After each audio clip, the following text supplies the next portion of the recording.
Welcome to the Self-Publishing School podcast. This is the podcast to listen to if you're an aspiring writer or an author who wants to be more successful. On this show, you'll learn how to write and launch a book successfully, all from the top authors and people just like you who are doing it at the highest level. I'm your host, Chandler Bolt, the founder of Self-Publishing School, the author of the book called Published, and the CEO of selfpublishing.com. For free training on how to publish a book that sells 10,000 copies, go to selfpublishing.com/free training.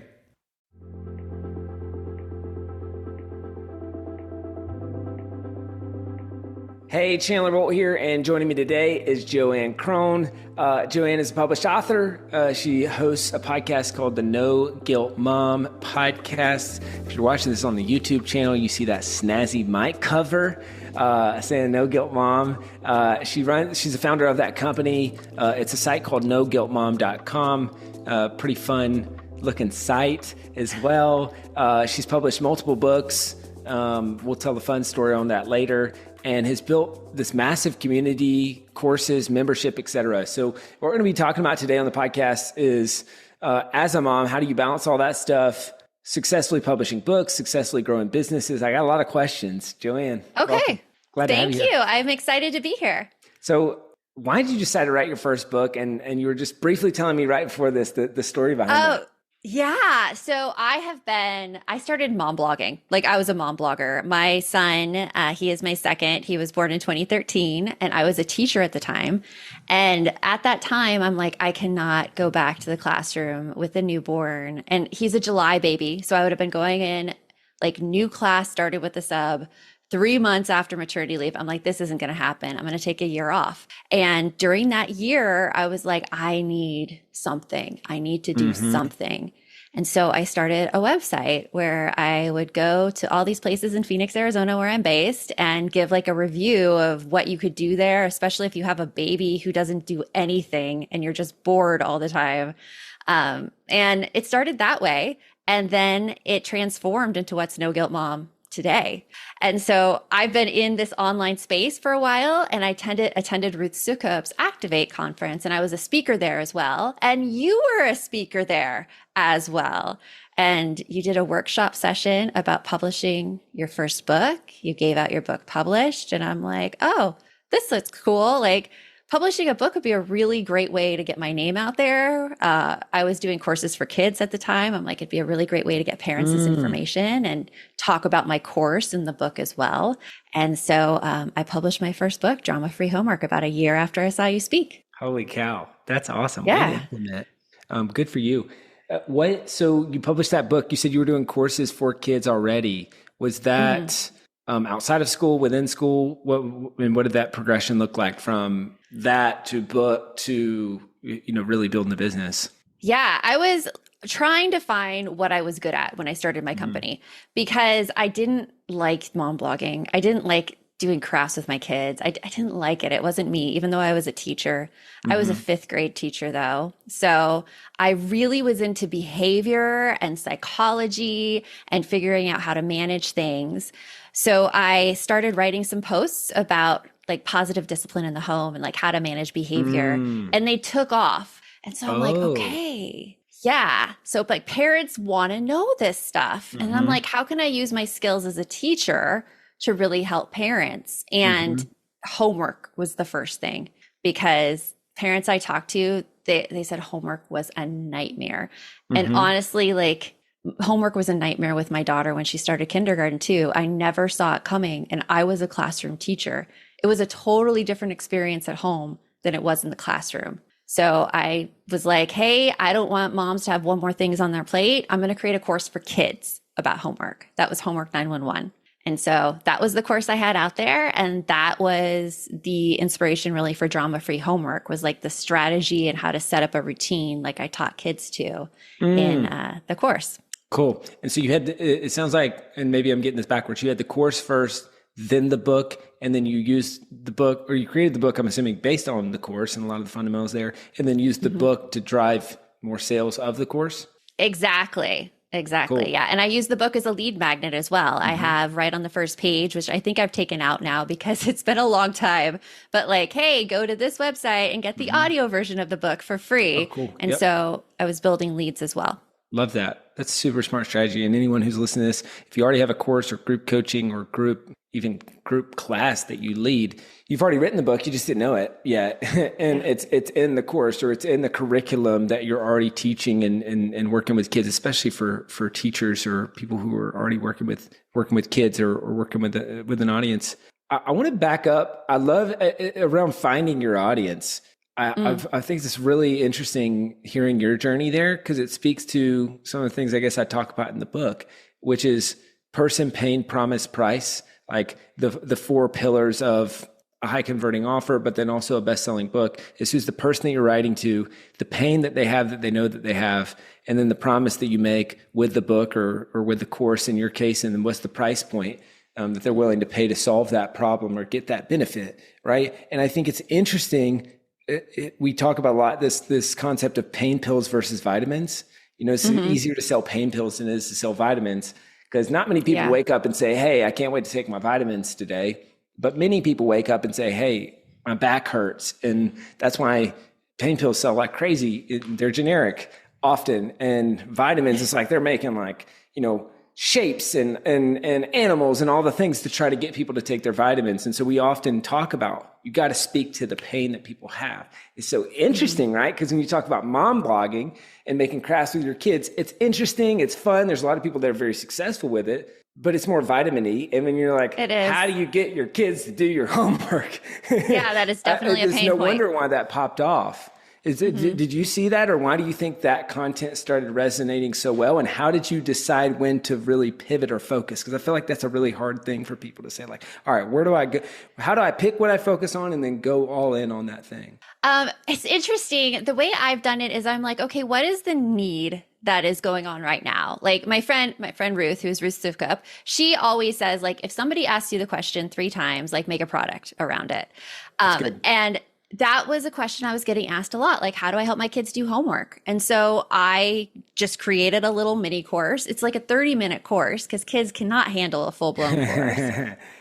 Really, really easy. It was $49 I sold it for at first. And people bought it like right away, and they had great results too with their kids because not many offers out there were actually for their kids to like sit down and learn something and take over control of the situation on their own. And so that's how I first started it. Just, it was asked for. It's great. And I think there's a lesson there for people watching or listening. What's the thing that people keep asking you for? And you might be kind of annoyed with it or ignoring it or putting it on a shelf. I know that was my experience where I was working on this business that was failing. People kept asking me, hey, how are you publishing books successfully? And it's like somebody can only smack you in the face so many times before you turn around and look. And you turn around and look, and there's this whole line of people that want that thing.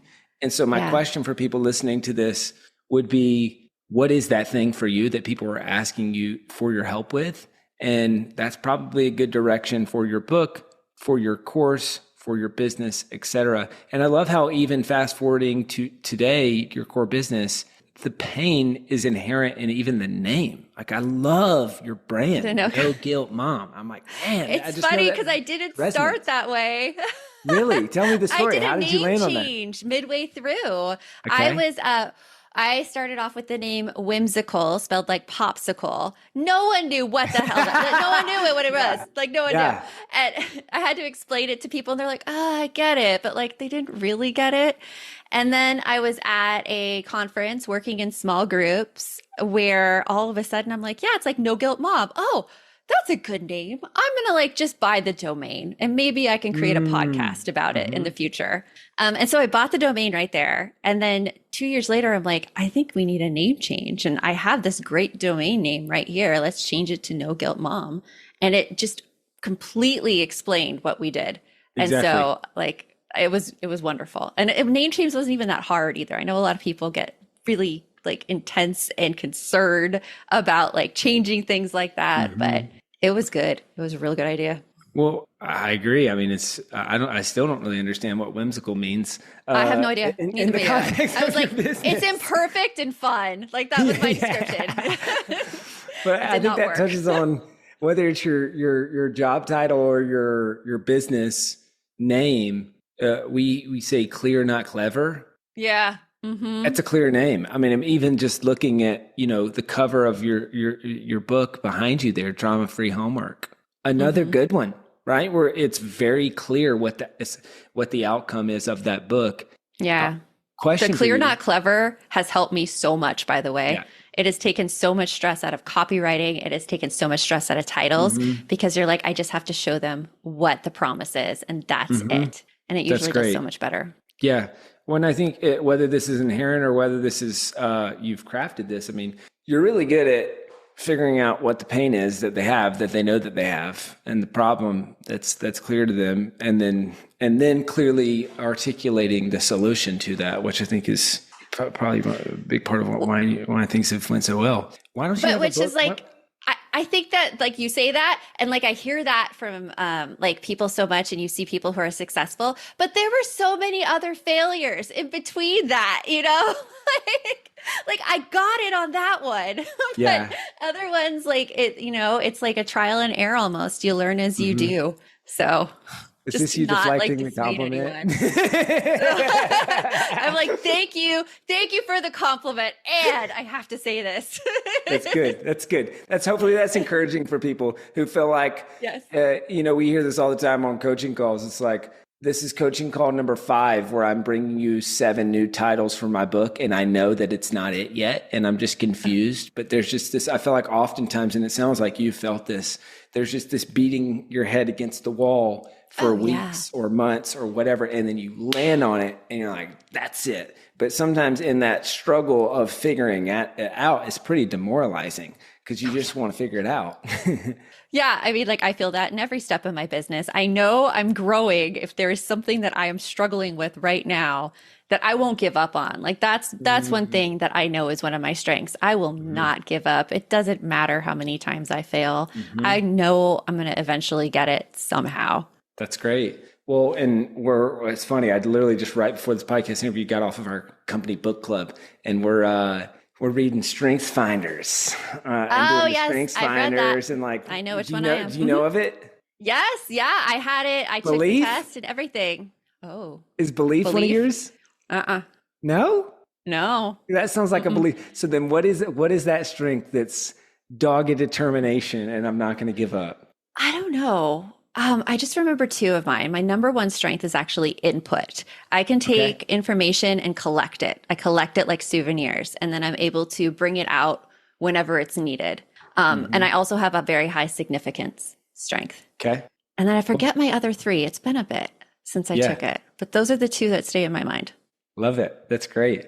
There was something that you were touching on just a bit. I can't find it on Amazon. Maybe it exists and I just don't know about it. Why don't you have a No Guilt Mom book? I don't know. I'm thinking of it actually right now. Like it's been about 2-3 years since I wrote my last book. And I'm thinking of something to do. I need a No Guilt Mom book. I need to do it. It's the book. I mean, writing a book is a long process, as you know. It is. Well, hey, I know a guy if you need some help on your book. I know. Yeah. So, hey, I want to ask you about with the books that you do have. It seems to me one is more for parents and one is more for kids. Yep. Drama-Free Homework, the one I self-published, is for parents, and Me and My Friendships, which I did with a traditional publisher, it is for kids. It's for like 6 to 9-year-olds. What did you learn and what's helpful? And so maybe we're speaking to the children's book authors or multi-genre authors. Like what was different? Because in a way, and I think I'll digress for a second. I think we talk about whether children's book authors is like writing a book that kids love to read and parents are proud to buy, which I think speaks to the inherent dichotomy of you have 2 buyers. Right? You have the end consumer who consumes the product, the kid, and then you have the parent who has to buy it for the kid to even consume it. So how did you balance that when you're writing your books, and what were the biggest differences of writing for those different audiences? It's interesting because I did this as a teacher too. I talk to kids and adults the same. Like, of course, my language is different, but like basically my storytelling style, everything is the same when I'm writing for kids as when I'm writing for adults. I want an adult to find what I write interesting. And I also find that it helps the kids as well. The only thing I really keep in mind for the kids is that I make sure that ideas come across simply so that I don't overcomplicate them. I don't use a lot of like large multisyllabic words in there. But in essence, it's very similar. Cool. That's interesting. I was Yeah. just laughing. You said I don't use multisyllabic words, and I'm like, what? Multisyllabic. That is a teacher term. Multisyllabic words. Yes. Wow. I hope you're loving this episode so far. So if you're serious about writing and publishing your book, we would love to chat with you and help create a custom plan. All right. So all you need to do right now is go to selfpublishing.com/schedule. Schedule a 45-minute consultation with one of the experts on my team. All right. Let's implement what you're learning in this episode and let's see how we can help with your book. Go to selfpublishing.com/schedule. I guess you speak on an interesting thing, which I mean, a fundamental rule of copywriting is you need to write at a 4th grade reading level because if people can't understand, they can't buy. Confused people don't buy, right? So you need to pierce through that and speak in a way that they simply understand. So I've never thought about it that way. The commonality of I'm going to speak to them the same, and it's in a simple way that they can clearly understand it. Yeah. On the It's other funny. side It's like everybody lied to me growing up in school about like, oh, let's check your reading level and your writing level. Oh, you're like at a 12th grade. That's great. You're doing great. Then when you get in the professional world and you're actually writing for the general public, it's like, no, you need to take that down a little bit. Like, it's crazy. When it's a big gift to make complicated concepts simple, or maybe I should say to communicate complicated concepts simply in a way that people clearly understand it. Being on the other side of publishing multiple books, what would be your advice? Let's talk to the moms for a second. Yeah. What's your advice for the moms out there who are listening to this podcast, thinking about or on the journey of writing and publishing their first book? Just do it. Like I thought that to be an author that I needed like an agent and a publisher to hire me. And when I do my next book, I am probably going to self-publish because I like the control of it. I like being able to control it from start to finish. Something that is a great idea to do, especially if you don't know what you're going to write about, is just to do a brain mapping exercise and write about like all of the topics that you have and like just get it all onto paper. I feel like book writing is so different from every individual. But the exercises that you had and published really helped me hone exactly what I was going to talk about and then map out every chapter and then be able to organize every chapter because that was my real hang up. I had all of these ideas floating in my head and I had no idea how to put them down onto paper in a cohesive way. And so I think like the best advice I have is get your book and to just start doing it because there's nothing else to do at that point, mom or not. That's good. Let's talk past the book and talk some business. I think it's super impressive what you've built business-wise. Coming from, we just did our big annual Author Advantage Live conference, and this came up a lot, and it's come up on a lot of our coaching calls since then. It's charging for what you do, especially when you feel like you have a passion for helping people. And I could see how in what you're doing, you're helping moms, you're helping kids, very similar to what I see in some of our authors. They're like, oh man, this feels weird to charge about this. I'm like, well, you're not running a nonprofit. The best way you can help more people is to make money doing it. Cause then you can scale it. You can, people who pay attention because they're paying you money. Now they're paying attention. Now they have even more of a transformation, but there's all these mental hangups. So I guess, can you talk me and us through the first time that you started charging outside of the school context? So it sounds like maybe you had the course before the book. Like, how did you get those first customers? And did you struggle with any of that? Like, oh man, what do I charge? How do I charge? All that? I did so many things. Like I did so many things. Even before I started doing the courses for kids, I wrote a blog post on Whimsical about creating a capsule wardrobe because it was really big at the time. And it went out, it was really, really good. And I'm like, oh my gosh, this blog post is so popular. I'm going to create a product around it. I didn't know anything about getting dressed. I didn't know anything, but I found out, I researched it. It was fun for me. I created a course called Outfit Mastery. I put it out there. I sold it with a webinar, and I never had trouble selling something for money. I did have trouble charging my worth though. I was like, oh, here you go. Nice little course. That's $97. Okay. And I never made anything really from it. As I grew as an entrepreneur, I realized that the best customers to have and the people who make the biggest strides are the ones who invest in it and the ones who actually pay the value of it. I was reading, I can't remember the name of the book, but it was by Lovey, the author Lovey. And she says you could either have something fast, cheap, or good. You can only pick two. So like, I think of that a lot when I am pricing my products because I'm like, well, I want to get people results fast and I want it to be quality. So there you go. It just, you can't have it cheap that way. Mm-hmm. And that helps me charge for what I'm worth a little bit more. That's good. Can you talk to me about those first customers that you got to give you money? How'd you do it? What did it look like? I had a mailing list. I had a mailing list from the blog. I had an opt-in that it was with the capsule wardrobe opt-in, and I sold to those people. And I didn't know them personally, but it was off the webinar that they bought. Cool. And yeah, that's my first customers. You hosted a webinar. I hosted a webinar. And what was the price point of the product? It sounds like $97. It was $97. On the first webinar, I sold maybe 3, and then I just could not get it to take off. Like it would be like beating my head against the wall, and I had no interest in clothing or fashion whatsoever. So I didn't. Yeah. I pivoted at that point to what I knew better and what people were asking. Which was the homework course? It was behavior. It was how to get kids to do what you want them to do. How do you motivate kids to do this thing? So homework was just the niche that I picked for that one. Oh, so that's good. That's good. I'm glad you said that.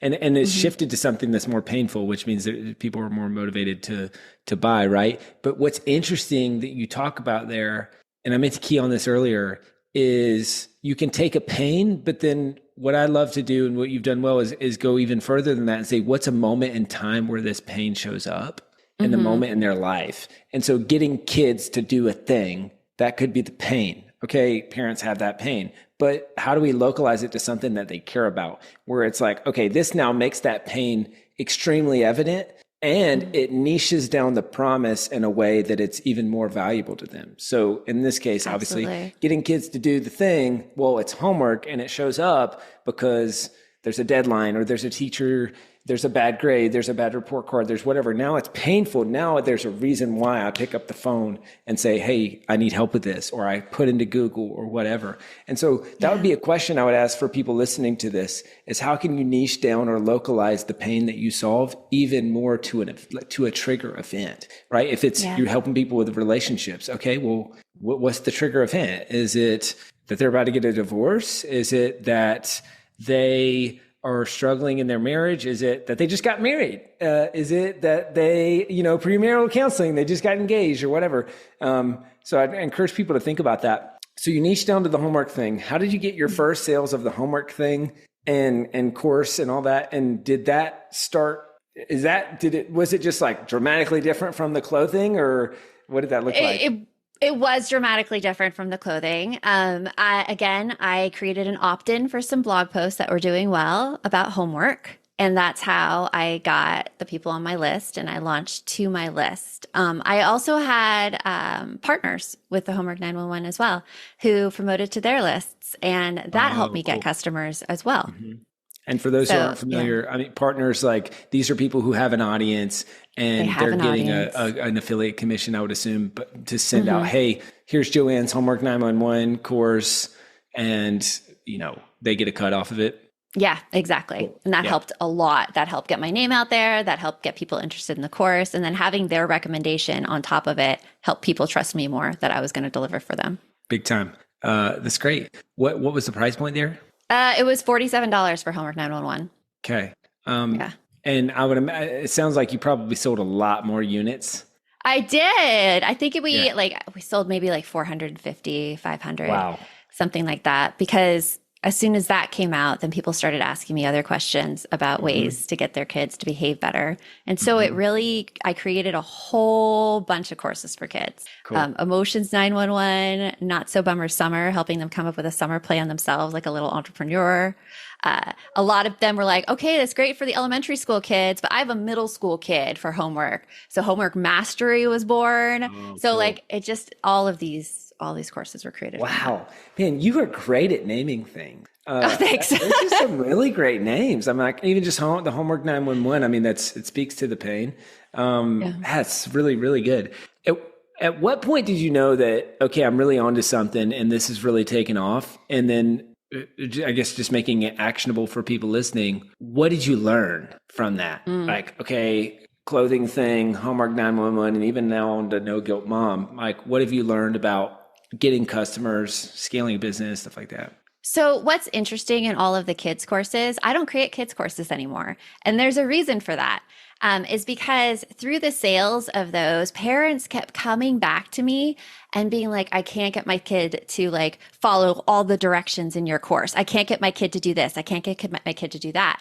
And I realized that the actual issue was not the kids at all. It was the parents who needed my support more than anything. And so during a launch of Homework 911, I was like, hey, like we're starting a membership program, going to call it Balance. You get 2 months free if you get Homework 911 right now. And I had no idea what we were going to do at Balance. I had no clue. I just knew that these parents needed some strategies and skills about how to work with their kids. And that's the core of my business now, Balance is. It's been going on for 4 years. I have a set path for parents to go through, and it's really tackling that guilt and that anxiety and fear around parenthood and helping them form this like loving, connected relationship with their kids without sacrificing their own needs. So I've learned, I learned to listen. I learned to see the problems that were actually there and then create a new opportunity from it. Wow. So do you still sell the kids products as a lead in to Balance, or just don't sell the kids products at all? It is a free gift actually when people sign up for a trial of Balance. Oh, cool. Smart. And so it's a way to get them in there and try it out. And because I'm sure you've probably experienced this, but sometimes when you're scaling up a membership site or membership in general, just saying get in the membership gets pretty stale. And it's a less compelling value prop than, get Homework 911 and it comes with a free month, or I don't know how you price it, but of the membership. And then is that kind of your strategy and what you do there, or what does that look like? We're constantly finding ways to market the membership. My best way right now is I hold a masterclass every week. And after they sign up for the masterclass, I'm like, here, and sign up for a trial for $1 and get all of these free courses as well for your kids when you sign up for the trial. And so I'm getting people in that way. I sell the membership through the course, but we're always coming up like ways to market the membership. My most recent way was book club. We created a book club around a book about an author that we interviewed on the podcast who has agreed to come to our book club meeting. And when you sign up for book club, you get a month of Balance. So come on over. Yeah. So we're constantly like coming up with ideas like that. So all roads lead to Balance, it sounds like. All roads lead there. Yeah. Always. Cool. Yes. And so how many members do you have, and what's been most successful and what's been the most successful customer acquisition channel for that? We have 240 members currently. Love it. And the most successful acquisition method has been our summit. We do a yearly Happy Mom Summit cool. where like over 10,000 attendees the last time. And as part of our VIP pass, we give them a month of Balance. So they all come in that way, and many of them stay. But we're always looking to improve ways to increase our trial activation rate. That's a hard one. When you give people like a good deal, sometimes they don't use it and they don't see the benefits, and then they cancel. And so Right. that's my current issue I'm trying to solve in my company. It's how to get people engaged and get people in Yeah. and seeing the benefit early. Yeah, I think it's pretty common with content and membership-based sites. We, interesting. So the summit, and then I'm assuming selling the recordings and maybe the backstage, or maybe there's some backstage extra access stuff, and that's an on-ramp for Balance. That's kind of how you're packaging that? Yeah, we have it. The VIP pass is like you sign up for your free ticket for the summit, but all of our sessions are scheduled are like recorded beforehand. So people could start watching now if they get the VIP cool. pass. Nice. They get all the transcripts. They get a workbook to work through. Many of our speakers contributed bonuses. So they get like this whole slew of free courses and stuff related to the summit material. Nice. We put the audio podcast recordings in there as well, and the month of Balance, which they activate right away on checkout.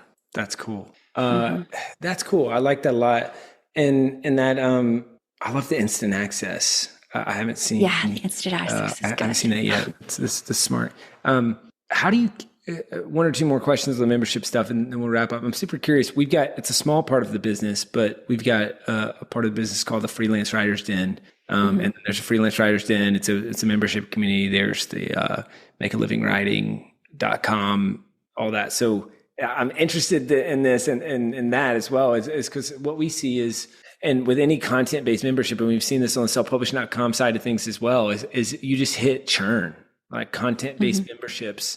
I mean, if you think about this, even Netflix, even Disney Plus, all the things, they're always like, hey, how do we create new content to keep people on the membership? So what have you seen work well to reduce churn? So our membership isn't really content oriented so much as it is community oriented. They're cool. getting Nice. we nurture the relationships in there between members. I go on live every day. I do a Joe with Joe. So I have my coffee and I just talk with whatever is on my mind for like 15 minutes in the morning. Everybody comes on, talks with each other. So they're making connections that way.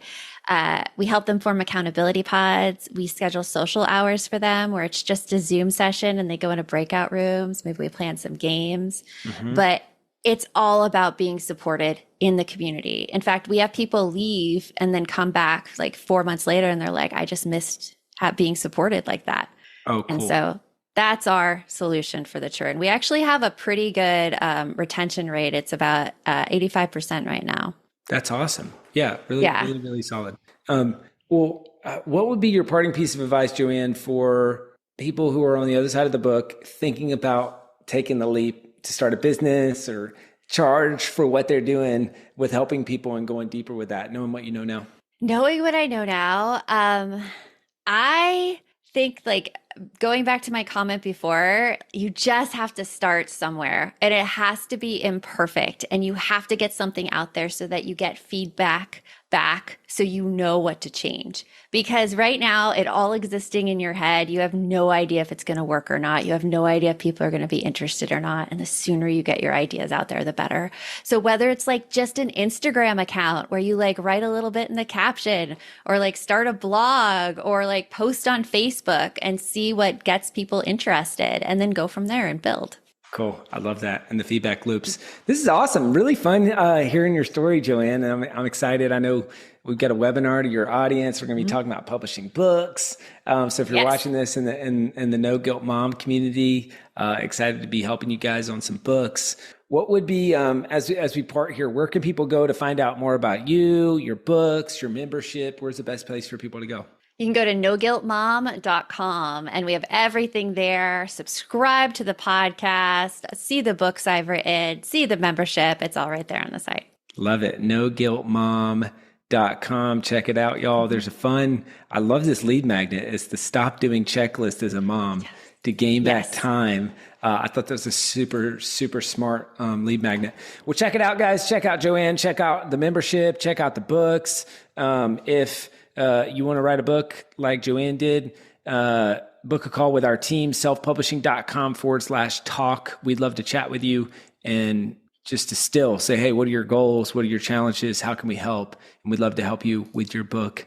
So book a call with the team, selfpublishing.com/talk. JoAnn, so much fun.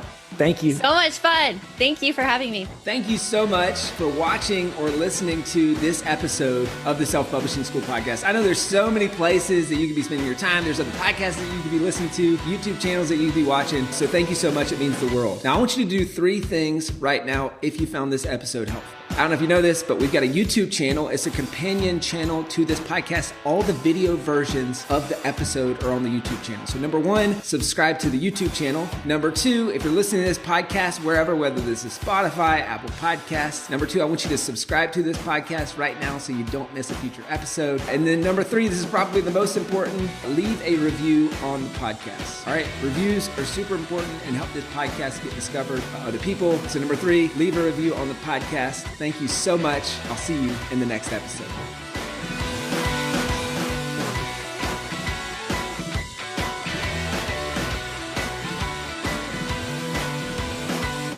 Thank you so much for watching or listening to this episode of the Self-Publishing School podcast. I know there's so many places that you can be spending your time. There's other podcasts that you could be listening to, YouTube channels that you could be watching.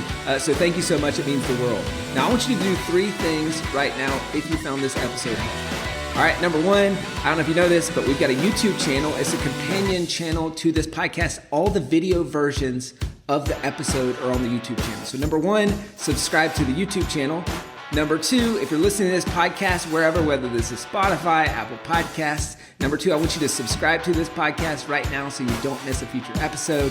And then number 3, this is probably the most important, leave a review on the podcast. All right, reviews are super important and help this podcast get discovered by other people. So number 3, leave a review on the podcast. Thank you so much. I'll see you in the next episode. If you're on the fence about scheduling a publishing consultation call with my team, maybe you're not quite ready for that, I've got some free training that I think will be really helpful for you. All right, all you have to do is go to register to sign up. Go to selfpublishing.com/free training. When you do, you're also going to get a free digital copy of my new book, Published. And on that training, you're going to learn the next steps of how to implement with your book. So how to write, how to publish, how to launch successfully. So go to register right now at selfpublishing.com/free training. I'll see you there.